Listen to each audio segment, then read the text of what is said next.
That is the opening theme of Baricades Mystérieuses, Les Barricades Mystérieuses by Francois Couperin. It's a wonderful piece. In fact, I'd say it's about one of my favorite pieces ever. Let me show you the music to it here. It's interesting because sometimes the title is spelled a little bit different than one might expect. And what's interesting about this piece too is that nobody really knows what these mysterious barricades are that Couperin was referring to. What did he have in mind? There's a lot of different theories out there. I'll just mention a few of my own. One of the things that I love about this piece is the way that it feels like it has to have a sort of starting and stopping motion as it reaches these cadences. And that feels like the most obvious mysterious barricade for me, is the barricade of where the harmony comes to a standstill because it never really feels complete and like it still needs to keep moving on, and we're not sure if we should come to a stop or not. You'll see what I mean when you hear the way I play the whole piece, hopefully. What's also very interesting about this is that it is written in 4 different layers, 4 voices. So you have a bass, you have a melody on the top, and then you have 2 inner voices. And each of them are playing very independently of the others, but always overlapping. And many of the voices are playing in anticipation of the next chord that will come, or they are still suspending and sustaining over from the last chord and not resolving into the current chord until late. So you get early arrivals and late departures happening at the same time on top of a root of the chord that doesn't belong to either one of those notes, actually. And it gets very complicated. I find this to be a real challenge to analyze harmonically. Let me show you what I mean. This to me is another one of his mysterious barricades, is which notes belong to which chords. For instance, just in the very beginning, we have this. And already on the first, second chord, you hear B flat major. That's fine. But then you've got this B flat sustaining at the same time with the A. So are we really making a B flat major 7 chord? Is that what he wants? No, the A just hasn't resolved from the other chord, and it does eventually resolve back to the B flat, but then it keeps going to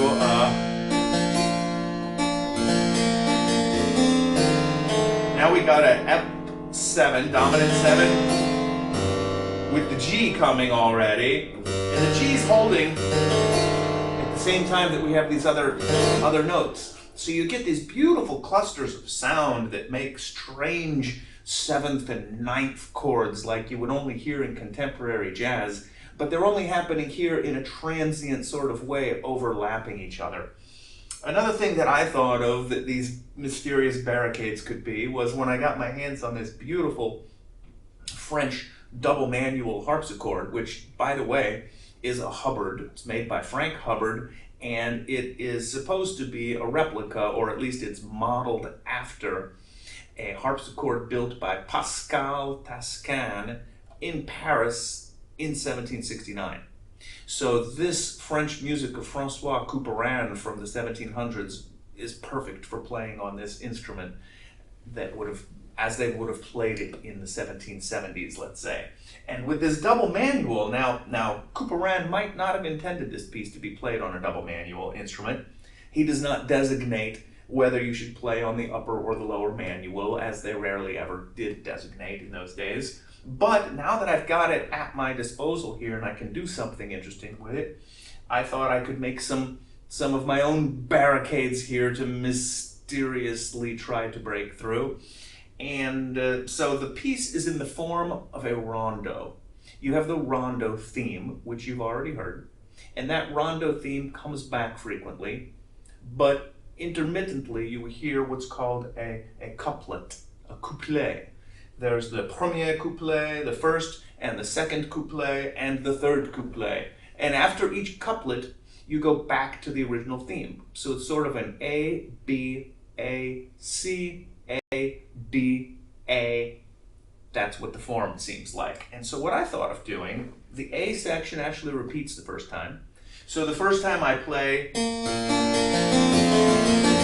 I just do it normally as you're used to on the lower manual. Okay? And then when it repeats immediately, I jump up to the upper manual.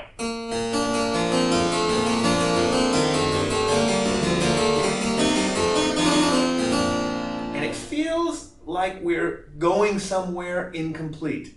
You don't feel like the resolution here is really, really final because we're not in the full register of the harpsichord on the bottom as you heard it in the beginning. And then what I do, just my personal decision, for each one of the couplets, the couplet, for each one of those little, the B and the C and the D sections where a new theme happens, what I do is I keep the left hand on the top. And you'll hear these voices up here playing.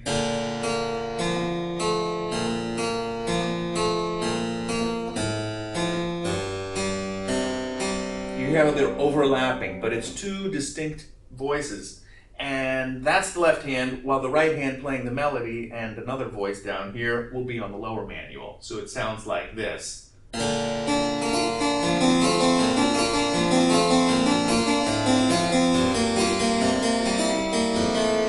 There's one of those cadences before it goes on. And my intention here is with this, for it to feel not entirely complete and satisfying yet, with one hand still left up here in this thin zone. And you're still hearing a good melody. And then, when the rondo theme comes back, in the intermittent sections, every time it repeats, I still don't play it at the bottom, but I go back to playing it all on the top again. It will repeat like this. That way you feel like we still haven't reached the end. It's only after I play this final couplet where it has some brilliant harmonies in here. Let me just play you a little bit of this. My favorite spot is where it does this. Aren't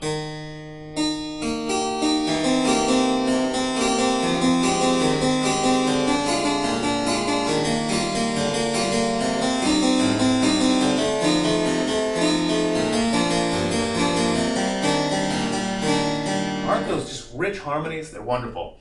After that, then you get the final rondo theme once more. And so at that moment, once we get to the end of the piece, I will once again play everything down here on the bottom manual so that you feel like you've come home and it has a sense of coming back to where it began. And you've maybe somehow mysteriously passed through this mysterious barricade.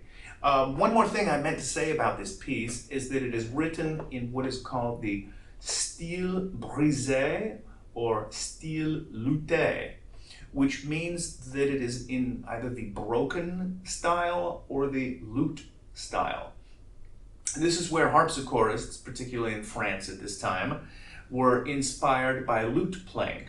So if you can imagine someone playing a lute with their different strings, and maybe they're playing one melody here and one down there, but everything sounds very broken because of the way that the fingers work on a lute or a guitar. So it's imitative of lute playing and in this broken style, and that's how all these overlapping layers passed over each other. I hope you will enjoy this piece. It is one of the all-time greatest hits of Baroque music, especially from France. Francois Couperin's Baricades Mystérieuses.